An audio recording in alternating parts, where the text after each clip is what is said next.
Thank you. Good evening. I'd like to welcome everybody to our City Council Workshop, August 4th, 2026 at 6 p.m. I hereby call this meeting to order. I will just do the flag salute at the council meeting. So bypass the flag salute. Roll call.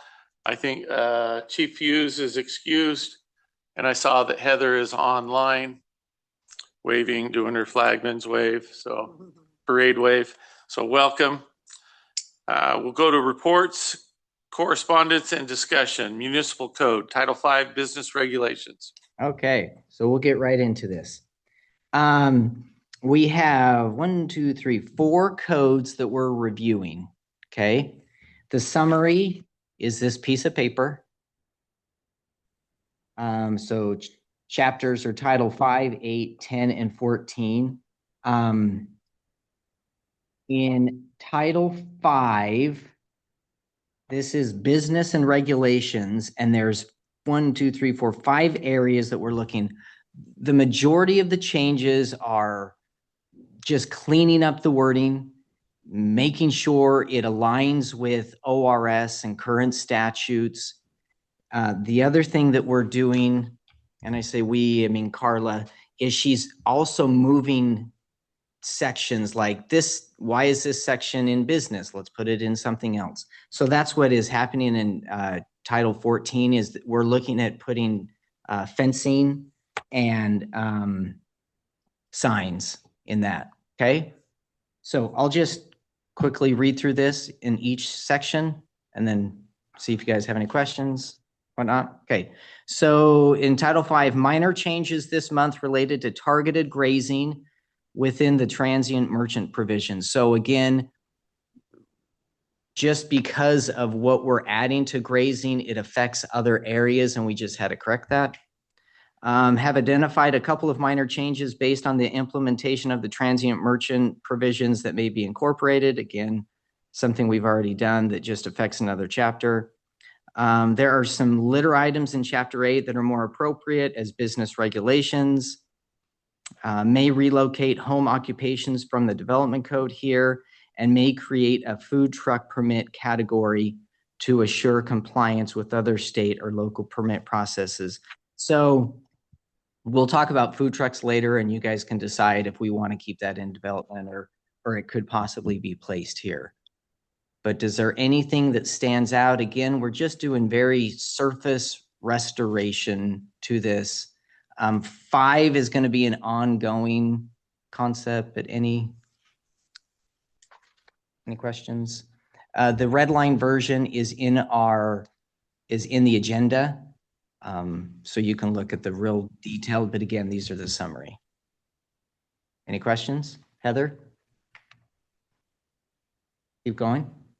Okay. Oh, before you go, the food truck permit category may create, or maybe we should think about creating. Yes, and we're going to go. Stephanie's going to do a presentation after this portion, and we'll get more in depth with food trucks. Okay. Okay. Chapters Title 8 and 10. So 8 is the nuisance. It's the health and safety. This is the section where really this is City Hall code compliance. This is where Elizabeth is going out. It falls under the city's purview. We're the one regulating it. We're the one, doing compliance concerns. Okay. And 8 and 10 are more that I would like to present this to next council for some kind of adoption. These are things that really are impactful now. There's some language we need to change now just to help us with regulations and compliance. So Title 8, the weeds and noxious growth provisions have already been relocated. So there's a section we took out, the 8.04, and it's in the new one. The abatement procedure, the whole concept of the abatement, anything that has to do with like how fines or fees are processed, that is in the 116. So we have an abatement section that I'm suggesting we move and put it into 116 because that is where the hearings officer, they would be the one assigning the abatement. Hearings officer would be the one assigning the liens. And again, that's in 116, hearings officers in 120. Okay, so we're trying to make it also, it's not like, oh, there's an abatement process in this chapter. Oh, there's an abatement process in this chapter. Let's just have one abatement process for all of it. Does that make sense? Yes. Okay. The litter chapter may be incorporated into the nuisance. So there's a litter section that we may want to add over here. The merchants duties identified is proposed to move to Title V. Again, the merchants was the transient. It makes more sense to have it be in business compared to being in health and safety. And the garage sale sign, that last bullet point, we want to create a new one in Chapter 14. That makes sense? Anything stand out with that? Okay, we're good. Okay, 10. Now, I call them chapters. Title 10, whatever. This is vehicles and traffic, and where I would like this to be is this is police department. They are the ones enforcing it. In order for them to enforce it, it has to be directly related to an ORS, an Oregon statute, and that's like ORS 153, a majority of them. So just trying to consolidate again to have, hey, if it's traffic related, if it's parking or something, let's have the PD take care of that. They can run the plates, they can do that. Let's enforce through Oregon statute. So all of that is right there, attempting to simplify the title, assuring that provisions are current with the ORS statutes as applicable. Does that make sense? So Chapter 8, again, Title 8 is city code enforcement. Chapter 10, police department, safe or traffic parking. That makes sense? And then the 14, nothing's really been added to that, but that's going to be a new creation for signs and fences. So we've had conversations about this, but when it comes to the Muni Code, when it comes to the development code, it is you guys. This is how we, as the city staff, get to govern and how the city is going to look. There should not be interpretation. There should not be like, oh, this is what I think it means, or what does this mean to you? No, it should be that clear, and we're trying to make this clear and how you guys would like this to be within the city. Does that make sense? Okay. I really would like to bring, like, there's two things that have recently come up: noise ordinance. Chief Stocco sent out a Facebook post about it, so that has been coming up. Another thing that has been a topic of interest is talking about the county was looking at doing what was the county looking at doing, Stephanie? Modifications? Yeah, and plant, like they were going to do trucks. Yeah, they to allow 2 trucks as a home occupation in the residential zone. Okay, and that directly impacts us because it's in our UGB. And those trucks, in order to get to that West Glen area or other parts of the city, they're going to have to drive on our streets. We do have a current truck route, but it allows trucks to go onto Wilson. It does not allow them to go onto Main Street, but we want to, with the TSP now valid, we can refer to the TSP and it has recommendations. And that's something that I'd love to bring back to you guys, is have a very specified truck route of where trucks can and can't go. Now, obviously there's provisions for, your delivery and things like that, but the way the wording is currently, we wouldn't have to change a lot of it, but we just want to be more specific, make sure it aligns to our TSP. Even though the TSP is just a guiding document, but it's a reference that we can refer to and then put it in code. That makes sense? So any thoughts about that? Again, having regular pieces of our code be brought. We kind of talk about it. Does this, how strict do you guys want to go? How lenient do you want to go? That doesn't make, why do we even enforce that? Does that sound aligned of what you guys want to do? I think so. Yes. Yeah, cool. So again, having with that, was there anything that stood out about within those titles, the chapters that you're like, well, I have a question? Well, Oh, go ahead. sorry, Mr. Keeper. I'm wondering when you get to things like the litter chapter. When you get to things like the litter chapter, Yes. and you want to put some of the litter items back in the merchant code, in Title V and move it from Title 8 to Title 5 under the merchant, code. Do you see what I'm saying? Yeah, well, she taught, and again, these are Carla's notes. She talks about doing the litter chapter more into the nuisance. So, Carla, can you hear me? Yep. Where is what? Yeah, so in Title 8, there are two chapters. One's a nuisance chapter and one's a litter chapter.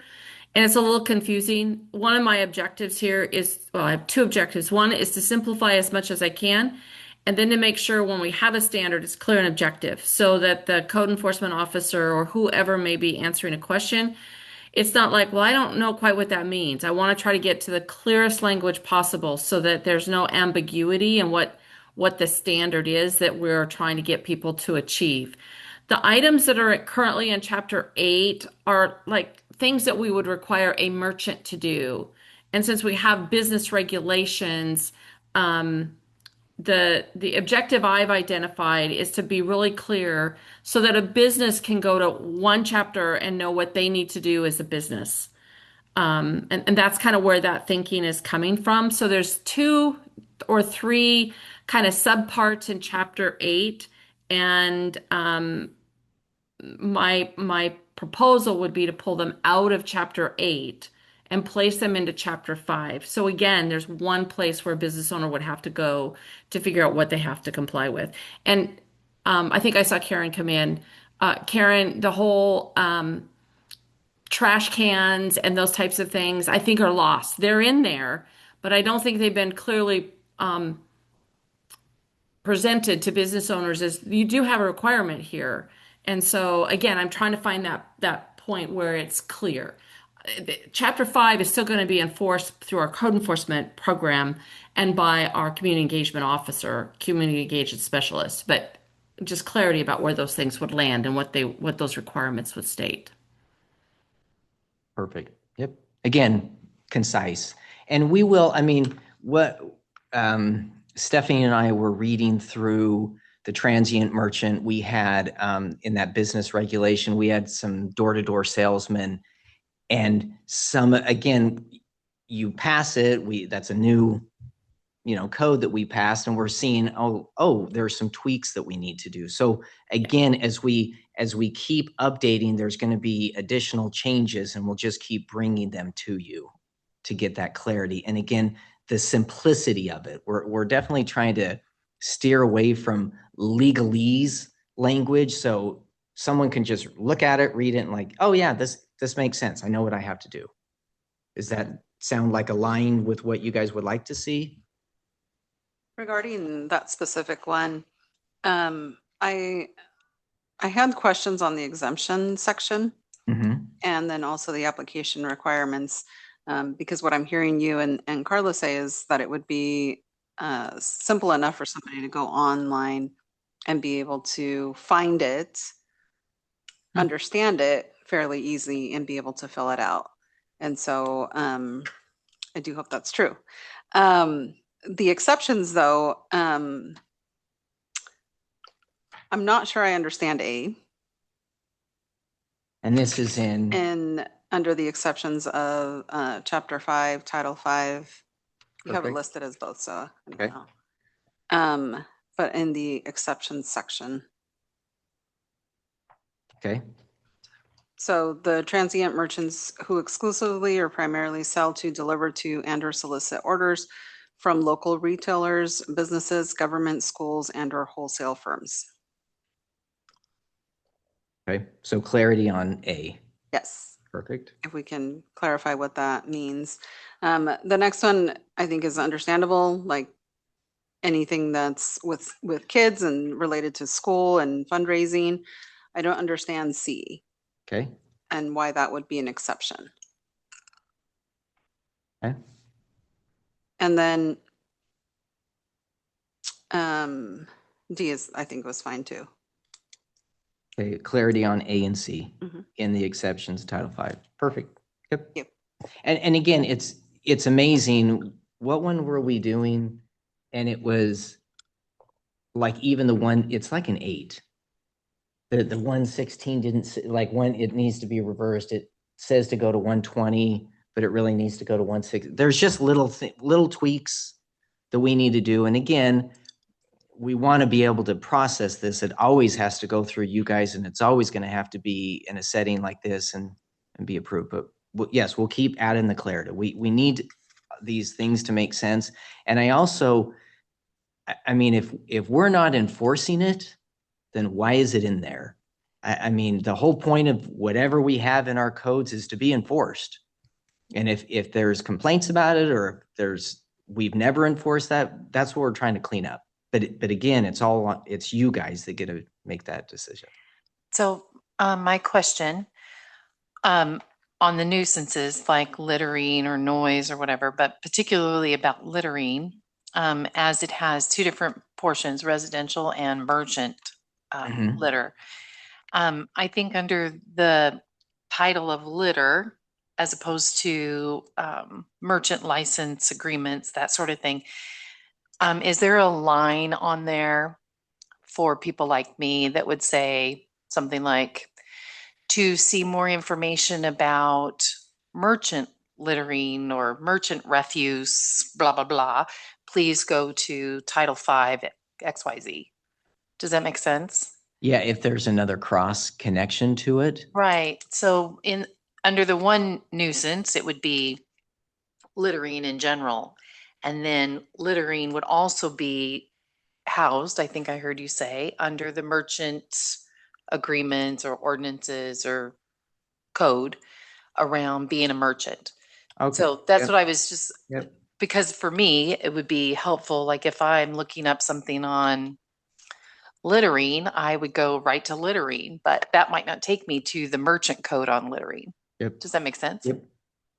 So I was Brandon? thinking, go ahead, Carla. Yeah, I think I can respond to that. So when you look through the Muni Code, one of the things that I have found that I appreciate is that we can incorporate notes, and to some degree, they do that for us. So if something gets relocated within the Muni Code, they actually make a note of that.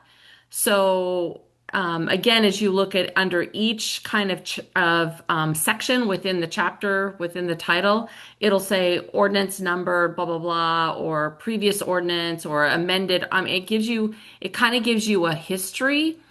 And it can also give you a history when something has been relocated.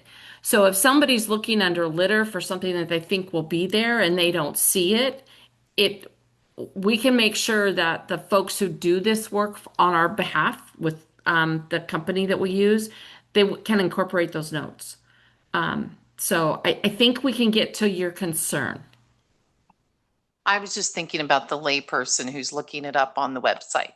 And Yeah, if they look under littering, they would find residential littering, but they might not see anything about merchant littering Nope. or But- how they're required to clean that up. Yeah, but And they'll that's see all a I was note. thinking was a little note at the end that says, see Mhm. Title V, blah, blah, blah, for merchant licensed business requirements. Cool. Yep. Yep. And I'll make Excellent. sure that I work with Amanda when she communicates with the Municode folks so that that happens. But that is something I have seen as I have gotten more and more comfortable with reading this and understanding it and following kind of the history. They do seem to provide that logistical history as well. Okay. Yep. Cool. So we will go make some adjustments. And again, my hope is 8 and 10 September. Okay. All right.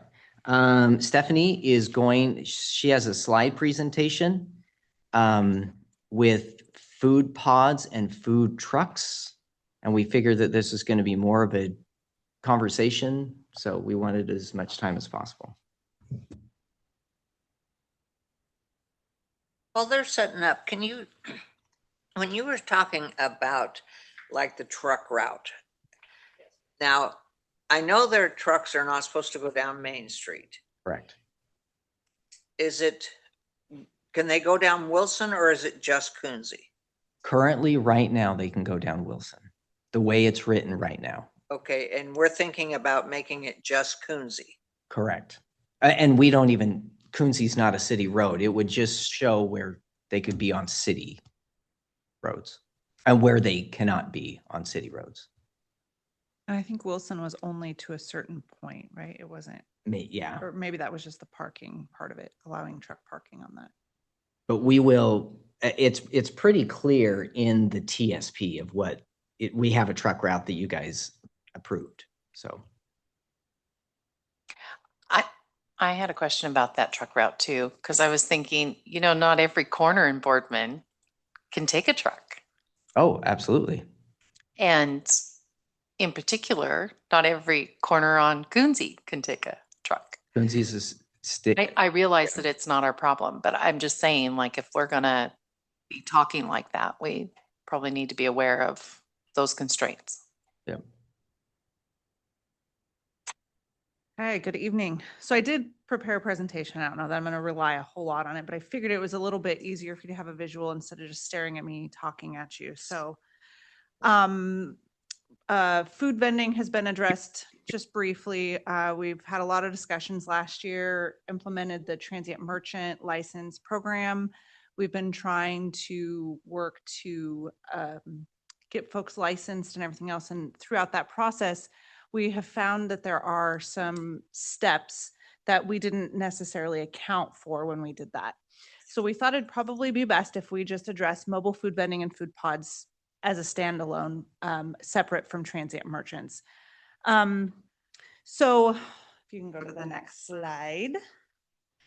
One of the biggest kind of roadblocks that we've run into is that it is a bigger problem than just a city problem. So when we have to license a food truck, we'll just speak an individual food truck right now, we need to make sure that they have obtained all of their appropriate health and safety licenses through the county public health department at Umatilla County.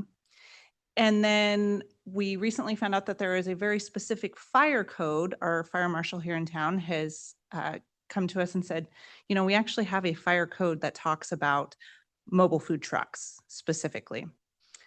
And then we've come across some issues with public works and utilities and those sorts of things that we thought, well, it's probably best if we just made it really clean and clear for the city of Boardman. We can go to the next slide.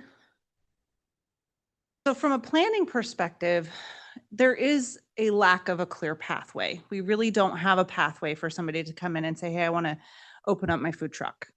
Where can I go? Where can I be? Right now, we're really reliant on this transient vendor licensing. So we tell them they need to go speak with a property owner and they need to identify that. And so once they get permission from the property owner, they come back to us and they say, okay, I'm ready. Now what do I do? Well, do you have your appropriate food licensing? Yep, it's right here. Here's my food licensing. And then we have to start thinking about all of those other things. We have to start thinking about state fire code. We have to start thinking about state building code. And we have to start thinking about whether or not their waste is going to be disposed of appropriately.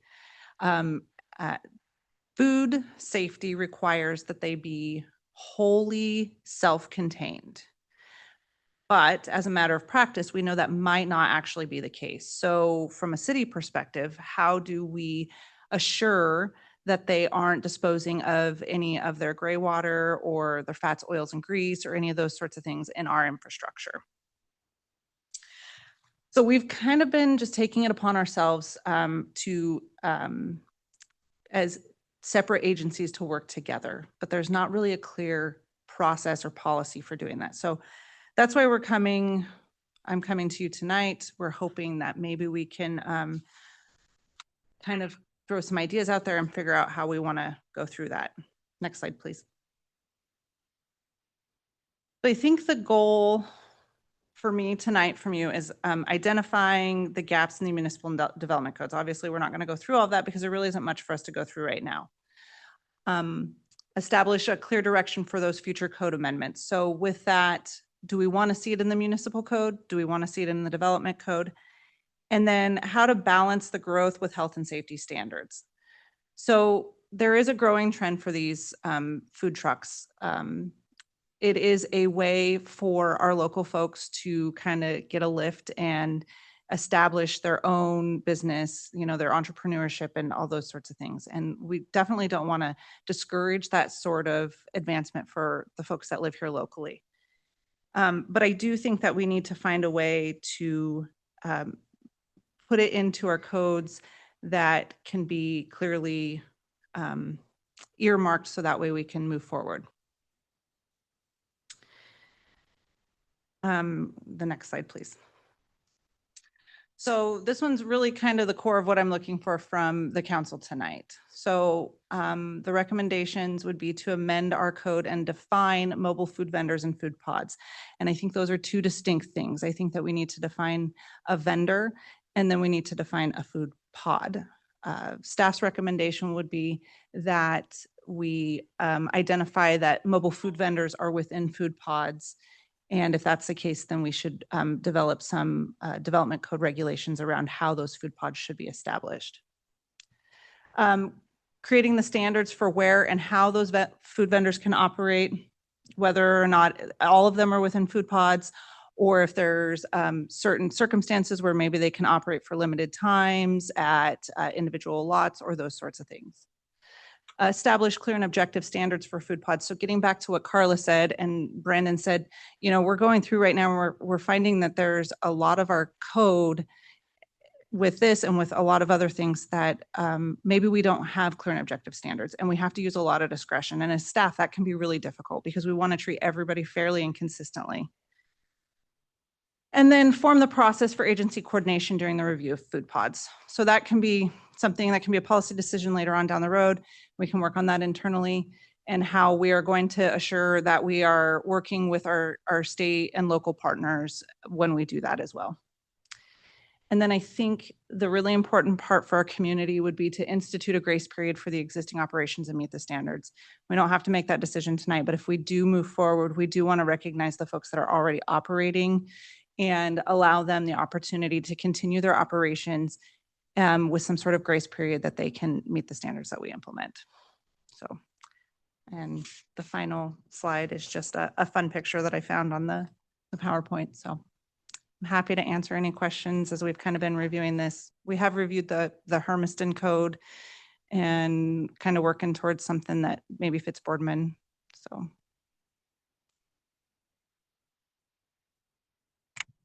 I have some questions. Okay, good. On the, I'm going to go back because I like to look at the visuals. When you talked about the things that are needed for mobile vendors, including the fire codes, are those standard for anybody that is considered mobile? Or would it be different, like if it's somebody that just sells drinks and doesn't do cooking? So the fire code, and I'm not the fire code expert, I've just read it. Our fire marshal provided it to me, and the fire code, I believe, addresses food trucks specifically. And I think the one piece that I remember of our conversation is that there has to be 5 feet of space around the food truck for everything. You can't park a vehicle within 5 feet. There's all sorts of regulations, and I think that is in the case that something were to happen to that truck. I don't know if it addresses the vendors with carts specifically for that one.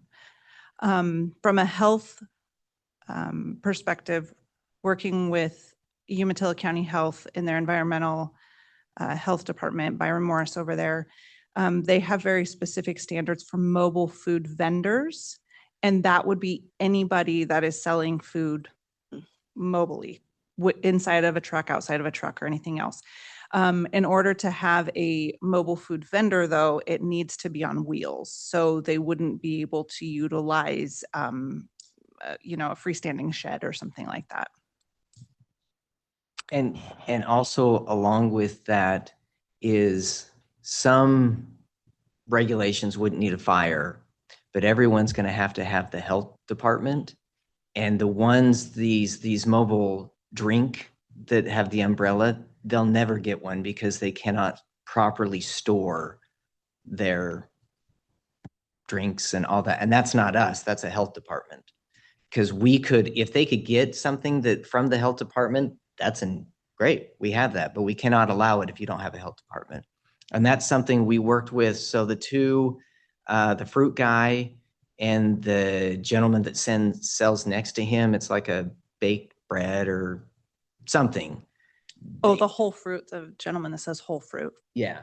And there's two of them. Their regulations were different, but they got approval from the health department. They didn't have to have something. They had to have the agriculture thing, and they've got approval. So.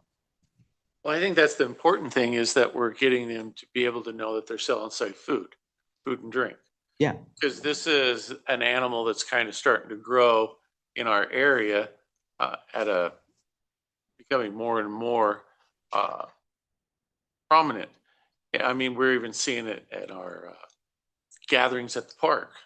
Mm-hmm. We're seeing that. And so those things are going to have to, those individuals and how do you I guess the other piece is we're getting a lot of this probably later, but how are you going to manage to make sure everybody is going to be following? And if we could start right there again, obviously this is not going to be solved within 20 minutes. Right. But is there, because the more we talk about it, it just makes more sense to say, okay, if you're going to have a food truck, it should be in a food pod to regulate all of the ones that want to go, oh, I just want to go one over here. And oh, this guy's going to let me come in their parking lot, and that's fine.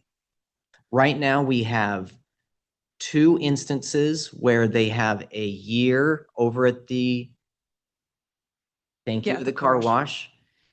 They were given that. And again, it was through like a restaurant process because we don't have that. Well, they removed their table so they didn't have to meet restaurant standards. Oh, thank you. Yes.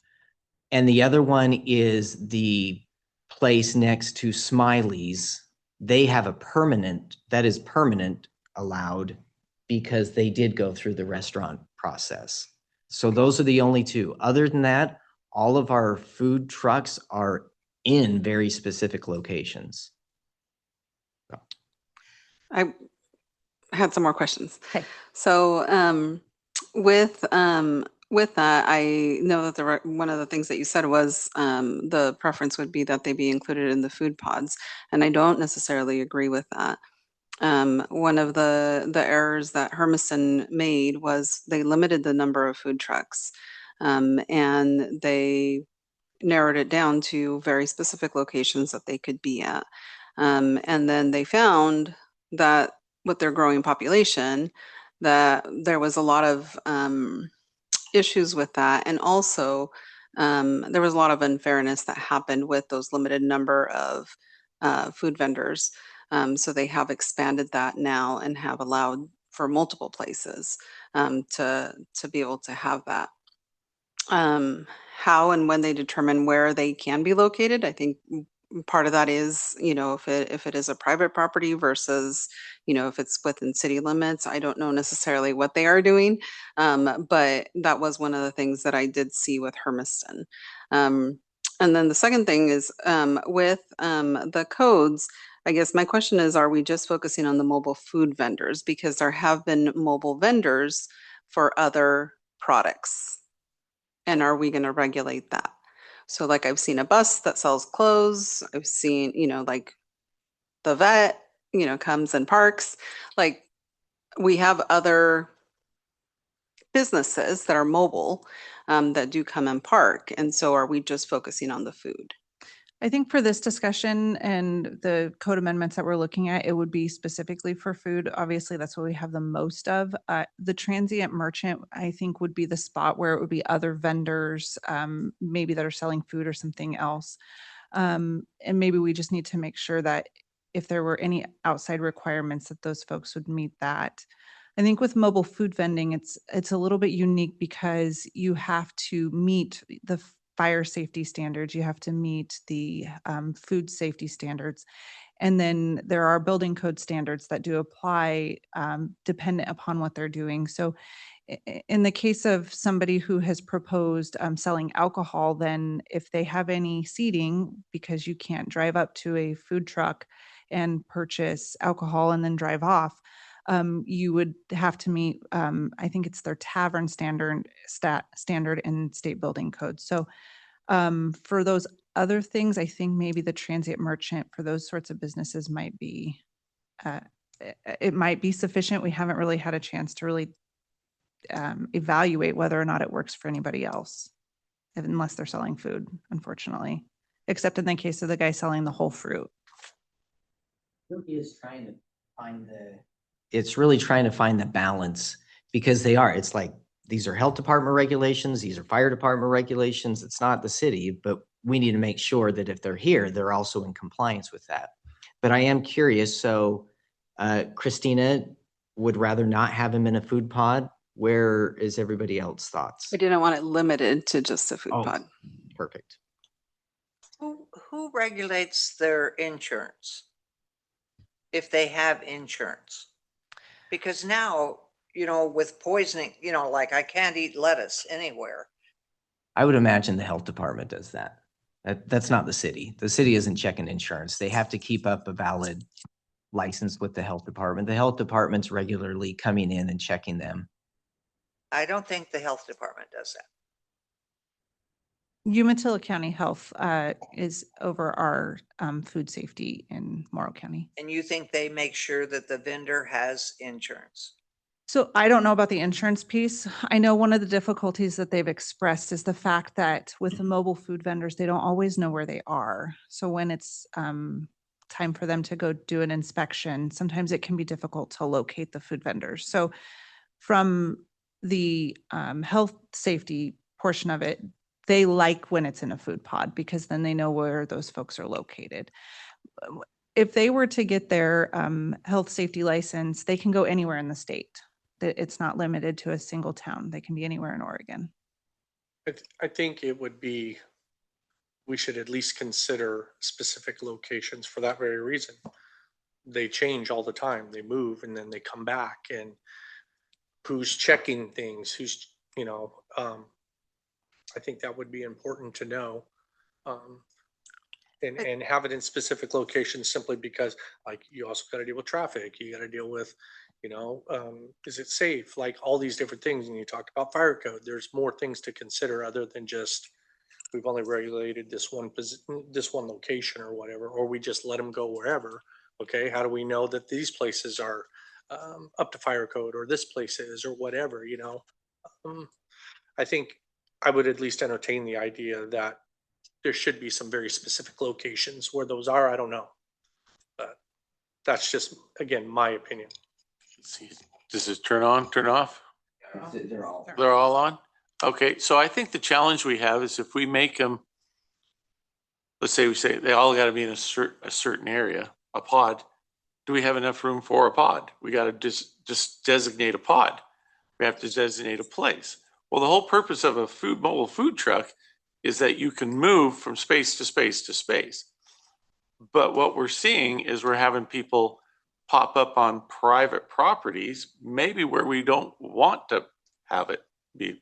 I mean, the carnival food truck, that's what I call it, the carnival, but I've never been there. At the car wash, it was like, oh, the carnival came in. But is that really the spot that we want a food truck to be? Do we want them to have in people's yard, private property, and be able to sell, but then that becomes not a mobile, that becomes a permanent spot. And so it's kind of like Portland's struggling with their mobile food vendors and their pod people that, they're having issues with staying in one area way too long. And now these people are getting fines and things, and they're losing out on the business. But how do we address that animal of, okay, we don't have the space to put them all at, but how do we address, we don't want to discourage the food pods, or the vendors, mobile vendors, but we want to embrace it. And what criteria do we put? They got to be mobile because that's what they are. They got to go from space to space to space, or does the city find a spot, or do they have to buy a lot? I think it's way big, and I don't know where we're going to put them all if we want them in one spot.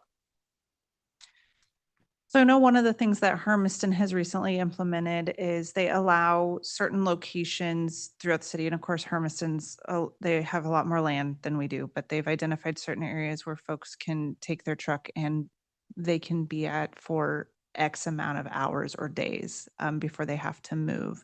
And they're saying, if you can only be open 6 out of 7 days or something to that effect. We could look and see if maybe there's an opportunity to outside of food pods where they could be allowed but have to remain truly mobile. I don't know.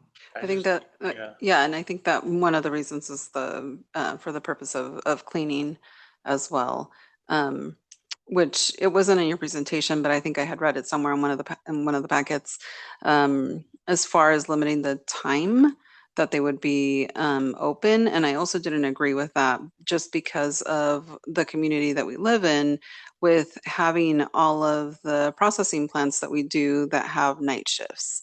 I also thought that that was not something that would work necessarily for our community.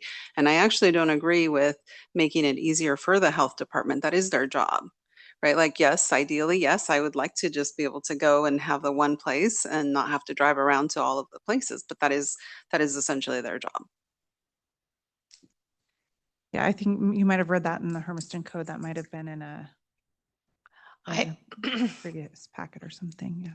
Recently, I went to a food pod in the Tri-Cities, and they have a rather large building with seating and a small restaurant on the inside, like a pizza place, and liquor.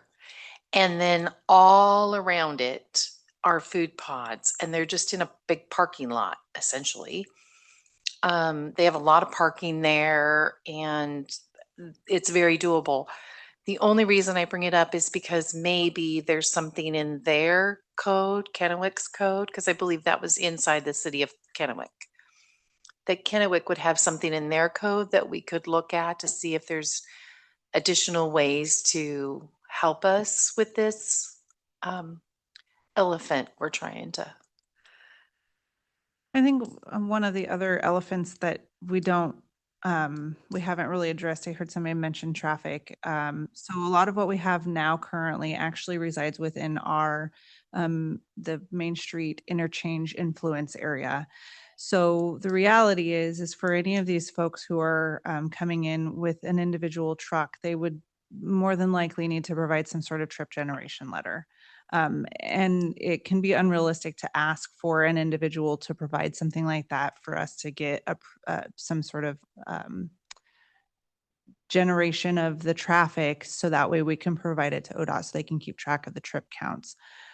So with that being said, sometimes if we have a designated location within those areas, then it can be a little bit easier to say, this is the use that's there, and it can rotate through. So, but I'll look at Kennewick's code. I think it was Multnomah County was mentioned to me as well, where they actually kind of took on their own program countywide and said, this is what we're going to do. And their state code is a little bit different just for their county. So I've got that I'm looking at as well. Okay. I agree. I don't think we should be limiting the hours.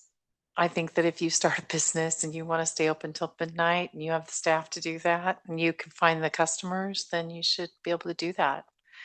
Unless you're outside the state guidelines for alcohol or something, you should be able to stay open whatever hours you can make work. And the same for where a mobile vendor goes. It is mobile, so it doesn't have to go to a food pod. It's my understanding if you went into a food pod, you'd probably have to pay some kind of space rent for that food pod. And maybe if you just go to Lamb Weston 4 days a week and serve all the people during their lunch hour during the day, you might make enough money. You don't need to do more than that. So, I mean, that could be who that vendor is, and that's what they do. And So- then we have to figure out if that's okay with us. No, and that's good. That's helpful. So again, would you say that's a consensus of no time limit? I mean, you don't have a time limit right now, but would that be a consensus, no time limit? No time limit. I was thinking, so what if you can't find a pod? So in Boardman, I can't find a pod. I run into some money and I start my own business, or I buy a truck from somebody else and I want to do that. And I can't find a pod. Maybe, just maybe, we need as a city allocate for these places. You're either in a pod or you're here on this designated area, whether it's on a certain street, it's a area. So currently, you are not able to sell on like Residential street. Well, like on any city street. But we're starting to get some streets that maybe have some little different area. Maybe I was thinking like, what, Front Street? Front Street we got a couple front streets. Well, we got East Front Street, Northeast Front Street. We also got, that would be south. It was northwest, northwest and southwest. We have some, maybe, I'm just thinking maybe those won't even work, but maybe we just need to find an allocation for these places to go. And, I don't care how long you stay there, but you can't stay overnight, but because you're mobile, but for these places to go and not just random spots. Whether that's the right spot or not, I don't know. Trying to find and allocate a place. Maybe there's not a place, but thinking outside the box a little bit, making areas where they could go. Where I think it becomes an issue too, though, is, at least my understanding is when you build a business here, you got to have X amount of parking, correct? Correct. Correct. And it's designed for that specific business, Yes. correct? Yes. Correct. So then we start putting a mobile business on it in that area. What guidelines do they have to follow with that? Because now they're bringing in more traffic or more parking or more potential customers for the parking. And now you've congested it, because really it should be for two, not for one. I mean, that's what I would think. So one thing is we get to, like in Hermiston, they do a parking for the employee, a parking for the vendor, and a like handicapped. Correct. Yeah, you have to have an ADA accessible. There's a calculation based on the number of parking spaces, how many ADA spots you have to So have. if I'm But- parking on an existing business that already has that, what is the mobile person in charge of? Like, now we got to create another handicap, and is that That would, business going to be okay with doing that? and that take is the what bill for we're, it? that's what we get to determine, right? I mean, And that's one of the issues that we've run into. A lot of our businesses here have just exactly the number of parking that they need, or sometimes in a lot of cases, less parking than what they need for the existing business on site. So when you encumber any of those spaces with a food truck, and then you have to have the defensible space around it, and then you bring in the added traffic and parking that it generates, then we end up with intersections and parking lots that are congested and not safe. So that is one of the issues that we've run into pretty frequently when we're evaluating these sorts of things. I don't know how many applications we've actually received for a transient vendor for a truck. As far as I know, just the one, but most of the time we try to discourage it just because there's really no way to address that parking need unless they find somewhere where it already has enough improved parking for them to be there. Well, what I found, because I see it every single day, the park, depending on which day it is, parking is overflowing constantly, not only because of that, and we don't even have a mobile vendor in our location, but then We have all of the semi trucks that park across the street, and then they park their cars in the customer parking and then just leave. And so, like I said, you add a mobile food cart to say that specific area, now you have a huge problem that's already a huge problem. So real quick question, is there a consensus with specified locations, or would you rather have no specified locations? Again, you guys get to determine that. Is there a consensus with that? I think it needs to be as specified. I agree. I think specified, Okay. not specified to the food pods, but Nope. specified locations. Perfect. Specified, but not necessarily in a pod. Right. Yes. Okay. Okay, another quick thing, parking, do you see that as be loosey-goosey with the parking? Or do you see that there is some concerns with parking if, you know what I mean? You can be as loose as you want. You're like, hey, you don't have to have any parking. I think You're parking should be considered. To clarify, like you're talking about, like if we're gonna approve a vendor, Yep. should we consider parking? Correct. I think the answer is yes. I think that the 2 food trucks on David Jones's property, people have been used to park over in front of the laundromat and the car wash. And there was a conflict with the owner of that business because he couldn't get customers in for that business because all the people that were there for the food trucks. So I think parking definitely has to be Okay. a consideration. Okay. And then in the general, so again, there's so many different ways that we can go. You can't do anything about fire. You have to do everything. I mean, you have these regulations we cannot move away from. Okay. They have to go do that. Are you wanting a city to go more stringent when it comes to regulating it? Are you looking for a little more freedom in that? Like we really want people to come in? That gives us guidance on how. Do you mean like, do we want to see if they have insurance or do we, because I think like that how strict do we want to be? Now, some of these things, I mean, again, you have to go to the health department, you have to get all those licenses, but how strict do you guys want to regulate them? I think if you have rules clearly posted or whatever, we should enforce them. Like if you start being loose with them. But I'm saying you guys get to pick those rules. I just don't think it's any of our business if they have health insurance or if they have insurance like liability insurance. That's, if I have to sue them or something, then they lose their home, I guess. I don't know, but that's on them. That's not our job to make sure they've been proactive enough to get insurance business. Because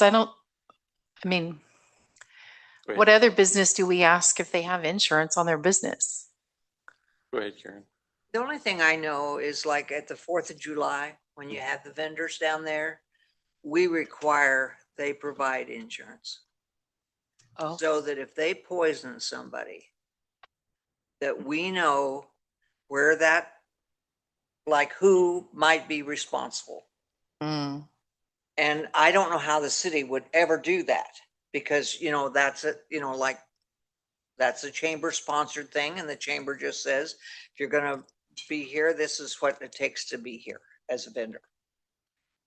And that might be a little bit different though, because you're right. It's a chamber thing, right? So Yes. if I was upset enough, I would go after the chamber, right? Like, because they are the people that allowed, the vendors and whatnot to be there. The only thing we're doing is we're saying you're allowed to, we're checking that you have these permits in place and that the location that you're picking is good, but we don't regulate the business and we're not promoting that. So it is a little bit different, I think. Yeah. I think we need to be welcoming, but not restrictive. Thank you. I don't think we want to be so restrictive, but we want to have guidance. That sounds like a consensus, welcoming, but not restrictive. So if I can just, again, we got to end. So specified locations, not necessarily in a pod, no time limit, clearly. parking consideration, welcoming but not restrictive. Is that a good place to start? Yes. And I think the last piece I would like some direction just really quickly is whether or not for food pods, if we would like to do implement some development code standards around the development of a pod. I think so. Yes. Absolutely. Yeah. I do think though, when it comes to how long someone stays in a particular location with their mobile food vendor, the place that they're doing that needs to be suitable. I mean, they can't just be on Front Street, for example. Correct. So with the specified locations, it is with guidance. Yep, I get it. Thank you. Okay. Yeah. Cool. That's all. Thank you very much. Thanks, Stephanie. All righty. That will end our city council workshop. We'll take probably a 3-minute break, and we'll start our city council meeting here as close to 7 as we can.